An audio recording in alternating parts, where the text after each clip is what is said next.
గత కొన్నేళ్లుగా వర్గ విభేదాలకు నెలవై అధికారానికి దూరమయ్యారు. ఇంతకాలం తర్వాత కళ్ళు తెరిచారు. కలిసి ఉంటే కలదు సుఖం అనే సామెతను వంట పట్టించుకున్నారు. ఎవరి దారి వారిదన్నట్లే ఉన్న దశాబ్ది కాలం తర్వాత మున్సిపల్ చైర్మన్ పీఠాన్ని దక్కించుకున్నారు. ఇదే ఊపుతో కలిసి పనిచేస్తే వచ్చే ఎంపీటీసీ జెడ్పీటీసీతో పాటు మరో 2.5 ఏళ్లలో జరిగే అసెంబ్లీ ఎన్నికల్లోనూ విజయం సొంతమవుతుందన్న ఉత్సాహం కనిపిస్తుందట కేడర్లో. ఇంతకీ ఎవరా నాయకులు? ఎక్కడా అనుకోని మార్పు?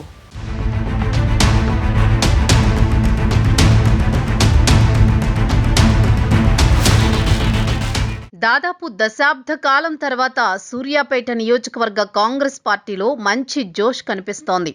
ఇన్నాళ్లు ఎవరికి వారే యమునా తీరే అన్నట్లున్న పార్టీ నాయకత్వం మున్సిపల్ ఎన్నికల పుణ్యమాని ఏకతాటిపైకొచ్చింది. వార్ వన్ సైడ్ అన్నట్లు దశాబ్ద కాలం తర్వాత మున్సిపల్ పీఠాన్ని కైవసం చేసుకుంది. అంతకు ముందు జరిగిన గ్రామ పంచాయతీ ఎన్నికల్లోనూ మెజారిటీ స్థానాలను దక్కించుకున్నారు. ఇదే ఊపుతో రాబోయే ఎంపీటీసీ జెడ్పీటీసీ ఎన్నికల్లోనూ సత్తా చాటాలని చూస్తోందట హస్తం పార్టీ నాయకత్వం. 2014, 2018 అసెంబ్లీ ఎన్నికల్లో గ్రామ పంచాయతీ, మున్సిపల్, ఎంపీటీసీ, జెడ్పీటీసీ ఎన్నికల్లోనూ గ్రూపు రాజకీయాలు కొంపముంచాయనే వాదనలున్నాయి. అప్పట్లో మాజీ మంత్రి రామరెడ్డి దామోదర్ రెడ్డి, మరో నేత పటేల్ రమేష్ రెడ్డి ఎవరికి వారు ఎమ్మెల్యే టికెట్ కోసం సర్వశక్తులు ఒడ్డారు. వీరిద్దరి మధ్య ఆధిపత్య పోరులో పార్టీ నష్టపోవాల్సి వచ్చింది.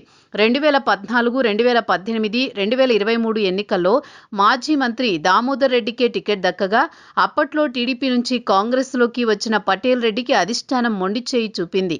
ఈ 3 పర్యాయాలు బీఆర్ఎస్ నుంచి జగదీష్ రెడ్డి ఎమ్మెల్యేగా గెలిచి 2 పర్యాయాలు మంత్రిగా కూడా పనిచేశారు. సూర్యాపేట జిల్లా మంత్రిగా ఉత్తమ్ కుమార్ రెడ్డి జిల్లా కాంగ్రెస్ ని వంటి చేత్తో నడిపిస్తున్నారు. మంత్రి ఉత్తమ్ కుమార్ రెడ్డి సొంత నియోజకవర్గం హుజూర్ నగర్. సతీమణి ప్రాతినిధ్యం వహిస్తున్న కోదాడతో పాటు సూర్యాపేట నియోజకవర్గ వ్యవహారాలు ఆయనే స్వయంగా పర్యవేక్షిస్తున్నారు. అప్పట్లో మాజీ మంత్రి రామరెడ్డి దామోదర్ రెడ్డికి సూర్యాపేట, తుంగతుర్తి నియోజకవర్గాలపై పట్టుండేది. ఆయన ఈ 2 నియోజకవర్గాల నుంచి ఎమ్మెల్యేగా ఎన్నికై మంత్రిగా కూడా పనిచేశారు. ఆయన మృతి తర్వాత ఆయన తనయుడు రామరెడ్డి సర్వోత్తం రెడ్డి సూర్యాపేట, తుంగతుర్తి నియోజకవర్గాల ప్రజలకు దగ్గరవుతున్నారు. ప్రజల్లో పట్టు పెంచుకునేందుకు అందరితో కలిసి పనిచేస్తున్నారు. ముఖ్యంగా సూర్యాపేటలో దామోదర్ రెడ్డి ముఖ్యమంత్రి అనుచరుడు.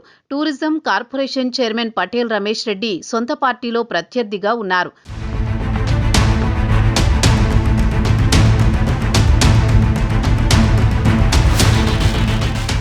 గత 2 అసెంబ్లీ ఎన్నికల్లో వర్గ విభేదాలతో సూర్యాపేటలో కాంగ్రెస్ పరాజయం పాలైంది. కాంగ్రెస్ పార్టీలో వర్గపోరుకు తోడు తెలంగాణ సాధించిన ఉద్యమ పార్టీగా గత 3 ఎన్నికల్లో సూర్యాపేట ప్రజలు బీఆర్ఎస్కే పట్టం కట్టారు.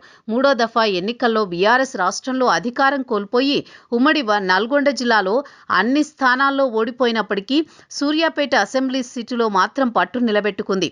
రాష్ట్రంలో అధికారంలోకి వచ్చిన సూర్యాపేట అసెంబ్లీ సీటును గెలవలేకపోయామన్న లోటు కాంగ్రెస్కి మిగిలిపోయింది. మాజీ మంత్రి దామోదర్ రెడ్డి మరణంతో ఆయన తనయుడు సర్వోత్తం రెడ్డి ఫామ్లోకొచ్చారు. ఇన్నాళ్లు సూర్యాపేట రాజకీయాలకు దూరంగా ఉన్న సర్వోత్తం తన తండ్రి చివరి దశలో జిల్లా రాజకీయాల్లోకి ఎంటర్ అయ్యారు. ఏఐసీసీ మెంబర్గా పార్టీ బాధ్యతల్లో ఉన్నా ఇన్నేళ్లు తండ్రి చాటు కొడుకుగానే ఉంటూ వచ్చారు రామరెడ్డి సర్వోత్తం రెడ్డి. తండ్రి మరణంతో తన వర్గానికి నాయకత్వం వహించారు.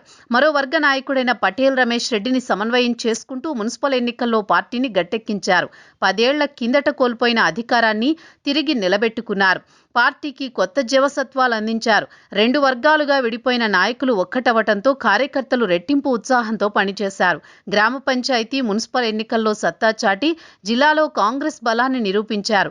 రామరెడ్డి దామోదర్ రెడ్డి లేని లోటు భర్తీ చేసేందుకు తనయుడు సర్వోత్తం రెడ్డి వ్యాపారాలను వదులుకుని ఫుల్ టైం పొలిటీషియన్గా మారిపోయారు. సూర్యాపేటలో కాంగ్రెస్ క్యాడర్కి వెన్నుదన్నుగా వ్యవహరిస్తున్నారు. ఈ నేపథ్యంలో మంత్రి ఉత్తమ్ కుమార్ రెడ్డి తన వారసుడిగా సర్వోత్తం రెడ్డిని జిల్లా రాజకీయాల్లో ప్రమోట్ చేస్తారన్న టాక్ వినిపిస్తోంది. రామరెడ్డి దామోదర్ రెడ్డి దశదిన కర్మకు హాజరైన సీఎం రేవంత్ రెడ్డితో పాటు ఉత్తమ్ కుమార్ రెడ్డి, కోమటిరెడ్డి వెంకటరెడ్డి, వీహెచ్ సహా ఇతర కాంగ్రెస్ సీనియర్ నేతలంతా సర్వోత్తం రెడ్డికి అండగా ఉంటామని హామీ ఇచ్చారు. దీంతో మళ్లీ వచ్చే అసెంబ్లీ ఎన్నికల్లో టికెట్టు మీద గంపెడాసలు పెట్టుకున్న పటేల్ రమేష్ రెడ్డికి సర్వోత్తం రెడ్డి రూపంలో పోటీ తప్పకపోవచ్చనే చర్చ హస్తం పార్టీ క్యాడర్లో జోరుగా నడుస్తోంది.